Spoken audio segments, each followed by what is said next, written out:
Кентау қаласындағы апатты үйдің тұрғындары биліктен араша сұрайды. Айтуларынша өткен ғасырда салынған 2 қабатты үйдің іргесі сөгіліп, құлауға жақын тұр. Баспананы билік апатты деп танығанымен, тұрғындарға көмектесуге ешкім асығар емес.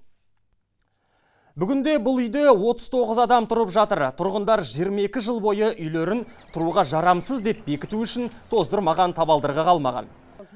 Жағдайға билік өкілдері ат үсті қарағаны соншалық, көп пәтерлі үй бір кездері қала балансынан жоғалып та кеткен. Оны тұрғындар әкімдікке арызданып әрең дегенде қайта енгізген. Азаматтардың айтуынша, олардың жылдар бойы жазған арызынан том-том кітап құрауға болады.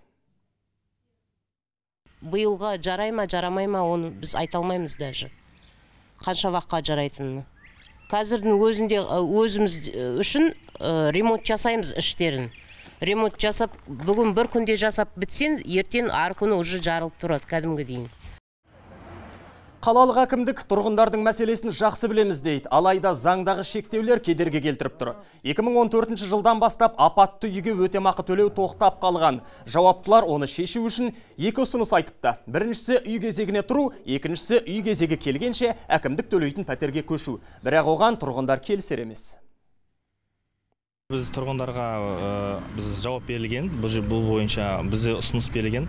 Яғни апат деп танылғаннан кейін тұрғындар жаңағы Қазақстан Республикасының заңына сәйкес жалғыз тұрғын жайы апат деп танылған болса, сондай санат бар, өздерінің құжаттарын өткізіп кезекке тұра алады. Бүгінгі таңда қазір осы жалғыз тұрғын жайы апат деп танылған кезекте 41 адам тұр.